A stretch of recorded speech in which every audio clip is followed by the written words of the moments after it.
Hello, welcome to the Self Learning Podcast by Dr. Shushma Singh. Let us start discussion on Chapter 3 Social Institution, Continuity and Change. And we are continuing our topic Caste in the Present. Sanskritization refers to a process whereby members of a usually middle or lower caste attempt to raise their own social status by adopting the ritual, domestic, and social practices of a caste of higher status. Although this phenomena is an old one and predated independence and perhaps even the colonial period, it has intensified in recent times. The pattern for emulation chosen most often were the Brahmin or Kshatriya caste.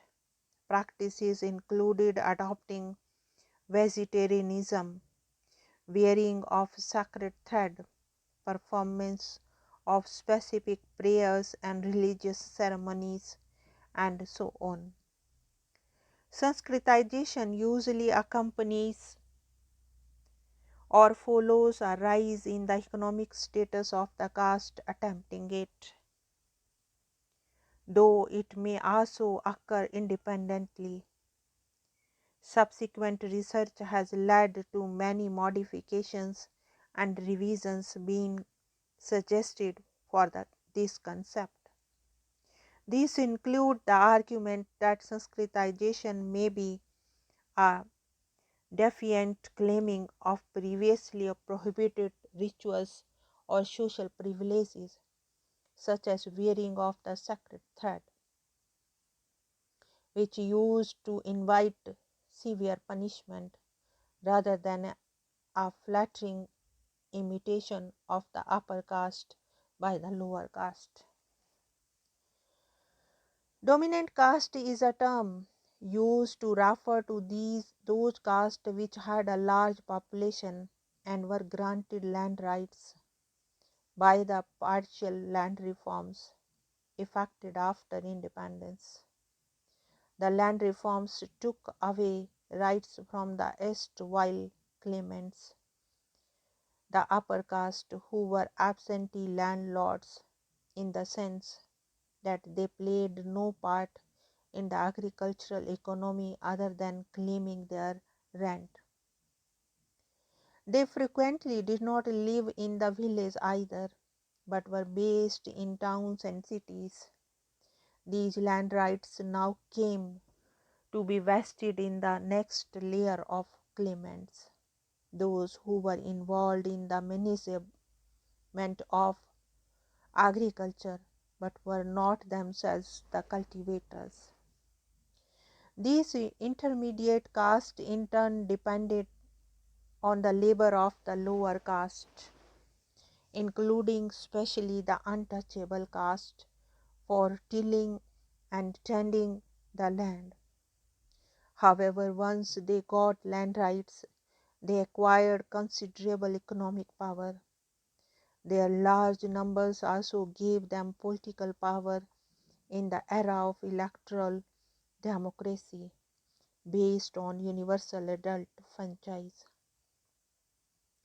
Thus, these intermediate castes became the dominant caste in the countryside and played a decisive role in the regional politics and the agrarian economy.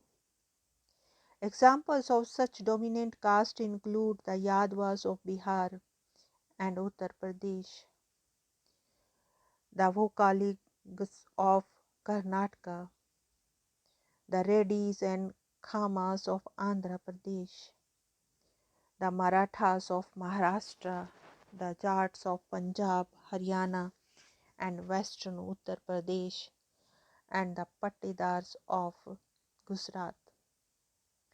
One of the most significant yet paradoxical change in the caste system in the contemporary period is that it has tended to become invisible for the upper caste, urban middle and upper classes. For these groups who have benefited the most from the developmental policies of the post-colonial era, caste has appeared to decline in significance precisely because it has done its job so well. Their caste status had been crucial in ensuring that these groups had the necessary economic and educational resources to take full advantage of the opportunities offered by rapid development. In particular, the upper caste elite were able to benefit from the subsidized public education, especially professional education in science, technology, medicine, and management.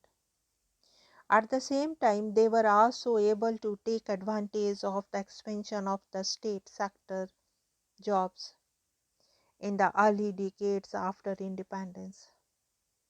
In this initial period, their lead over the rest of the society in terms of education ensured that they did not face any serious competition.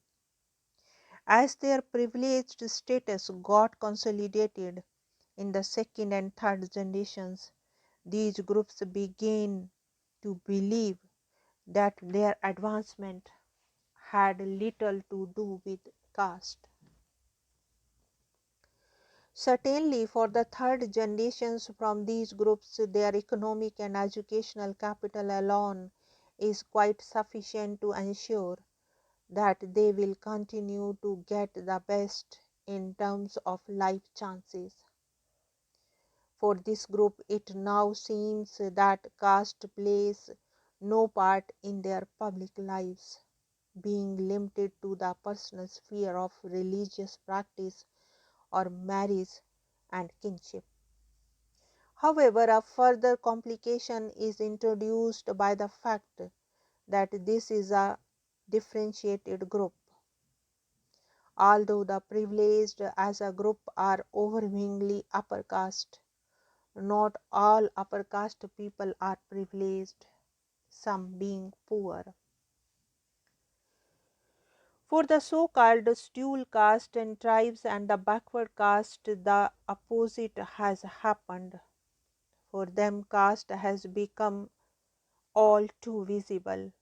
Indeed, their caste has tended to eclipse the other dimensions of their identity because they have no inherited educational and social capital, and because they must compete with an already entrenched upper caste group.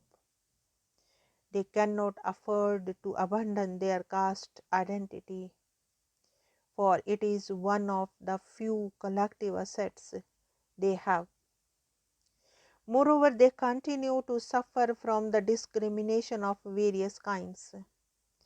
The policies of reservation and other forms of protective discrimination instituted by the state in response to political pressure serve as their lifelines.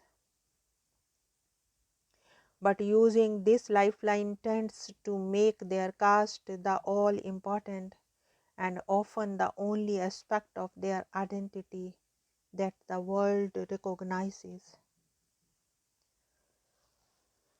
The juxtaposition of these two groups, a seemingly casteless upper caste group and an apparently caste defined lower caste group, is one of the central aspects of the institution of caste in the present.